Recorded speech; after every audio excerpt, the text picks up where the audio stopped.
नमस्कार दोस्तों, life story में आप सबका स्वागत है। आज हम इस वीडियो में जानेंगे गर्भवती महिलाएं करवा चौथ का व्रत कैसे करें। मासिक धर्म में करवा चौथ का व्रत हमें कैसे किस विधि से करनी चाहिए, कौन से कार्य हमें करना है और कौन कौन से कार्य हमें नहीं करना है, श्रृंगार करें कि ना करें, पति की पूजा करना है कि नहीं करना है। कई ऐसे महत्वपूर्ण बातें आज मैं इस वीडियो के माध्यम से आप सबको बताऊंगी। आप सब बने रहिए हमारे साथ चैनल पर। अगर हमारा यह वीडियो आप सबको पसंद आया है तो हमारे वीडियो को लाइक करिएगा और हमारे चैनल को साथ ही साथ अगर आप वीडियो पे नए हैं तो हमारे चैनल को सब्सक्राइब कर लीजिएगा, बेल आइकन जरूर प्रेस कीजिएगा ताकि हमारे अगले वीडियो की नोटिफिकेशन आप तक सबसे पहले पहुँचे। इस साल करवा चौथ का व्रत 1 नवम्बर को 2023 दिन बुधवार को है। बुधवार को ही हम करवा चौथ का व्रत रखेंगे और नहाए खाए हम करेंगे 31 अक्टूबर को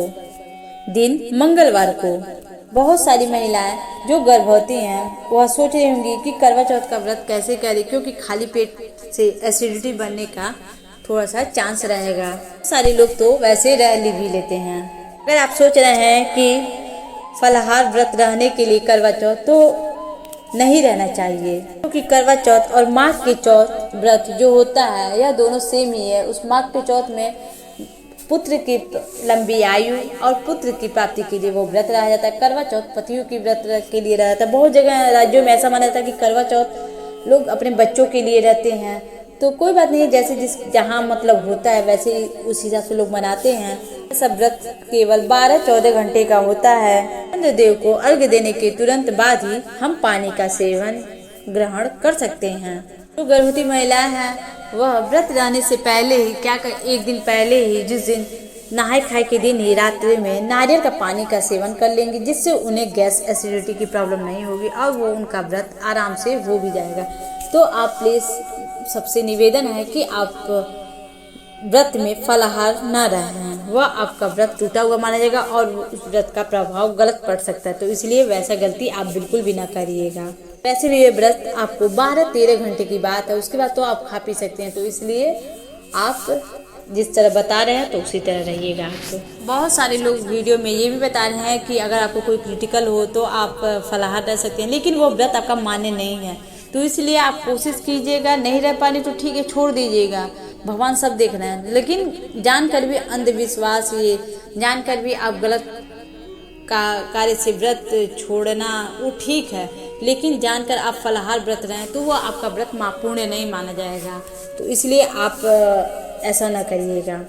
यह व्रत पूरे दिन नीरा जला जाता है। चंद्रदेव को अर्घ्य देने के बाद ही कुछ मुंह में डाला जाता है और पानी का सेवन किया जाता है। इस बात का खास आप सब ध्यान रखिएगा। और जिनको गैस की प्रॉब्लम है वो अपना देख लेंगे। अगर वो एकदम व्रत नहीं रह पा रही हैं तो उनका छूटने वाला है, तो बीच बीच में व्रत को खंडित करना सही नहीं माना जाता है। कई ऐसे घर हैं जहां एक बार व्रत छूटने के बाद दोबारा नहीं आप उठा सकते हैं। अगर आप व्रत नहीं रह पा रहे तो अपने पति से भी व्रत रखवा सकते हैं। लेकिन बहुत सारे लोग, अब तो ट्रेडिशनल हो गया, थोड़ा फैशन भी हो गया करवा चौथ, तो इसलिए बहुत सारे अब पत्नी के साथ साथ पति भी लोग करवा चौथ का व्रत रहते हैं साथ में। बहुत सारे घर कैसे जो प्रेग्नेंट रहती, गर्भवती रहती हैं, तो वो उस साल व्रत न रहें तो उनके पति भी रह सकते हैं और फिर वो अगले साल अपना वो व्रत अपने पति से लेकर वो रह लेंगी, पत्नियां रह लेंगी। तो ऐसे आप कर सकते हैं, लेकिन व्रत को खंडित करना वर्जित है, तो ऐसा आप ना करिएगा। करवा चौथ का व्रत बहुत सारी कुंवारी लड़कियां भी रहती हैं शादी के पहले भी। तो आप सबके ऊपर है, जैसे आप लोग के पास नियम धर्म से होता है तो वैसे आप जैसे करते हैं वैसे आप करेंगे। आपके पति नहीं तैयार हो रहे हैं व्रत रहने के लिए, मान लीजिए आप गर्भवती हैं, तो आप अपना यह व्रत बाबा को दे दीजिएगा। ऐसे आप अपनी पूजा विधि करें, लेकिन आप बीच में करवा चौथ में नहीं खा सकते हैं। फलाहार यह व्रत नहीं रहा जाता है। और मैं अगला सवाल ये आप सबको बता दें, बहुत सारे लोग के पति बाहर रहते हैं, जो कमाने के लिए लोग बाहर जाते हैं, तो वो लोग भी अच्छे से व्रत रख सकते हैं और पूजा वूजा सब कुछ वैसे जिस विधि से मैंने अपने वीडियो में पति पूजन का ही वीडियो डाली हूँ, करवा चौथ की कथा भी डाली, तो पति पूजन जैसे मैंने बताया वैसे ही आप कर सकते हैं। बस वो वीडियो कॉल से भी आप वैसे ही पूजा कर सकते हैं। और अगर मतलब कॉल भी उस दिन ना लगे, कोई मतलब टेक्निकल प्रॉब्लम या कुछ भी हो जाए, तो आप रिलैक्स रहिएगा और अपने टाइम से अपना व्रत उपवास खोल लीजिएगा और मन ही मन उनका फोटो तस्वीर रखकर पूजा अर्चना कर लीजिएगा। अगली बात मैं आप सबको बताना चाहिए, गर्भवती महिलाएं क्या करवा चौथ में श्रृंगार कर सकती हैं और पूजा किस विधि से कर सकती हैं। तो गर्भवती औरतें जैसे मतलब लोग सब लोग पूजा करते हैं वैसे आप भी पूजा कर लेंगी। कोई भी 16 श्रृंगार आपको करना है, सब कुछ वैसे ही करना है जैसे मैंने आपको अपनी वीडियो में बताया है कि पति की पूजा सब वैसे ही आप सब कर सकते हैं, क्योंकि इसमें भगवान सब देख रहे हैं आप। लेकिन आप शिव जी की पूजा आप अर्चना नहीं करेंगी। माता पार्वती को आप तिलक चंदन जो भी आपको करना है वो सब कर लीजिएगा, लेकिन गणेश भगवान जी को और भगवान शिव जी को आप स्पर्श नहीं करेंगी। हो गई। और अगली बात मेरी यह है कि पीरियड में क्या हम पूजा कर सकते हैं। हाँ, तो अगर आपका 5 दिन हो गया तो आप पीरियड में पूजा कर सकते हैं आराम से। मासिक धर्म में अगर 5 दिन हो गया तो आप पूरा श्रृंगार भी कर सकते हैं, महावर भी लगा सकती हैं। हाँ, माता पार्वती की पूजा करेंगे उसमें भी शिव जी की और गणेश भगवान जी की फोटो के तस्वीर को नहीं छुएंगी। और जहाँ पे सारी माताएं बहनें बैठे रहेंगे तो आप उनसे थोड़ा दूर साइड में बैठेंगी। और बाकी सब श्रृंगार आप 5 दिन पे कर सकें। अगर 4 दिन 3 दिन हुआ तो आप उतना श्रृंगार नहीं करेंगे, इस बात का खास आप देना। और बाल नहाए खाए, जो बाल धोना होगा वो आप मंगलवार को यानी कि 31 तारीख को ही कर लेंगे नहाए खाए। आप कथा सुन सकती हैं। अगर आपका मन नहीं मान रहा है तो आप अपने पति से ही कथा करवा लीजिएगा, और वरना आप चाहें तो आप मोबाइल पे भी मतलब मेरे चैनल पे मेरे वो वीडियो में पड़ा हुआ है कथा करवा चौथ माता की, आप वो भी सुन सकते हैं। अगली बात यह है कि मासिक धर्म पीरियड में पति की पूजा कैसे करनी है और क्या कर सकते हैं हम। आप सबसे मैं कहना चाहती हूँ, चाहे गर्भवती महिलाएं हुई या मासिक धर्म में जिनका आया हुआ है वह भी आराम से पति की पूजा कर सकता है, क्योंकि वैसे भी यह माता का व्रत है और माता तो सब देख रही हैं और पति तो आपसे दूर है इन्हें, तो उन्हें आप स्पर्श कर सकती है, पूजा सब कुछ आप कर सकती हैं। दूसरी बात ये बता, अगर आपका 5 दिन से ऊपर 5 दिन हो गया है तो आप चंद्रदेव को अर्घ्य नहीं देंगी। और अगर 5 दिन से कम है तो आप पति की पूजा सब कुछ करेंगे लेकिन अर्घ्य नहीं देंगे। और 6वां दिन है तो आप पीरियड का आपका अगर 6वां दिन है तो आप चंद्रदेव को अर्घ्य दे सकती हैं। और जो औरतें स्त्री गर्भवती हैं वह चंद्रदेव को अर्घ्य नहीं देंगी। पति के हाथ से मिठाई पानी सब कुछ पी सकती हैं आप। और मैं आप सबसे एक बात और कहना चाहती हूँ कि उस दिन आप सबको बहुत अच्छे से तैयार होना चाहिए। 16 श्रृंगार का मतलब होता है पति की लंबी आयु के लिए, तो इसलिए बहुत ही ज़्यादा तैयार होगा। बालों में गजरा ये लहंगा जो भी शादी का जोड़ा है, मतलब जिसके वहाँ जैसे पहना जाता है। बहुत सारे लोगों के वहाँ शादी का सिर्फ जोड़ा ही हर साल पहना जाता है, तो अपना शादी का जोड़ा भी पहन कर अपना ये पूजा पाठ कर लीजिएगा। इसमें कोई दिक्कत नहीं है, कोई टेंशन लेने की बात नहीं है। 5 दिन अगर हो गया आपका तो आप आराम से पूजा पाठ कर, अगर 4 दिन 3 दिन हुआ होगा तो आप पूजा पाठ नहीं करेंगे, लेकिन बाकी आप अपने पति की पूजा कर सकते हैं, 16 श्रृंगार भी कर सकती हैं। इसमें कोई आप रिलैक्स हो। हाँ, एक दिन पहले ही बाल धुल लेंगे।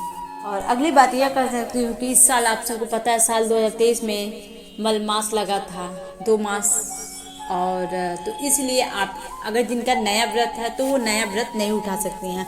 वह मतलब माताएं बहनें से ये कहेंगी कि वो अगले साल ये करवा चौथ का व्रत उठाएंगे। अगर उनके वहाँ बहुत लोगों के वहाँ ये बहुत राज्यों में मलमास नहीं माना था तो वो लोग अपने मतलब उठा सकते हैं व्रत, मगर हम लोगों की तरफ मलमास की वजह से कोई भी नया कार्य नया शुभ कार्य कुछ भी नहीं करना, नया व्रत भी नहीं उठाता। तो इसलिए मेरी आप सबसे रिक्वेस्ट है कि आप इस साल व्रत न रखकर अगले साल आप व्रत उठाएं। और अगली बात मैं आप सबसे यह कहना चाहती हूँ, जो आप बयाना निकालेंगे वो बायना हम किसे देंगे। आपकी सास नहीं है तो आप कोशिश करें कि वो बायना आप अपने ससुराल पक्ष में ही दें। आप वह बायना सिर्फ मायके न देकर आपको यह याद रखना है और यह जानना है जरूरी है कि वह बायना आप अपने ससुराल के पक्ष में ही किसी न किसी को दे सकते हैं। अगर आपकी सास नहीं है तो आप अपनी ननद को दे दें, और आपकी सास की कोई भी देवरान जेठान हो किसी को भी आप वो बायना दे दें। अगर आप वो बायना अपने मायके दे रही हैं तो आपको तो नहीं कुछ, मगर आपके ससुराल आपके मायके वालों को थोड़ा कष्ट होगा, क्योंकि लोग कहते हैं कि बेटी के घर का कुछ भी लिया नहीं जाता। पहले तो लोग ये भी कहते थे कि बेटी के घर के लोग पानी नहीं पीते थे, लेकिन आजकल तो मतलब ज़माना ही बदल गया है, क्या कहे कोई।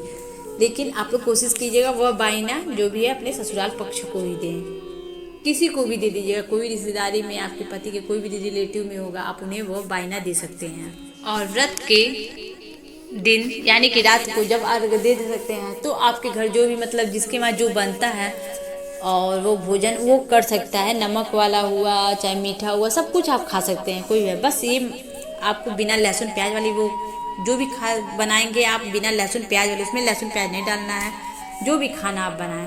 और मांस मदिरा यह सबका मतलब बिल्कुल सेवन नहीं उस दिन करना है, ना घर में लाना है। आशा करती हूँ कि आपको हमारा वीडियो पसंद आया होगा। अगर वीडियो पसंद आया होगा तो हमारे वीडियो को लाइक ज़रूर कीजिएगा और चैनल को हमारे, अगर आप वीडियो पे नए हैं तो सब्सक्राइब ज़रूर कर लीजिएगा और कमेंट बॉक्स में जय माता दी लिखना ना भूलिएगा।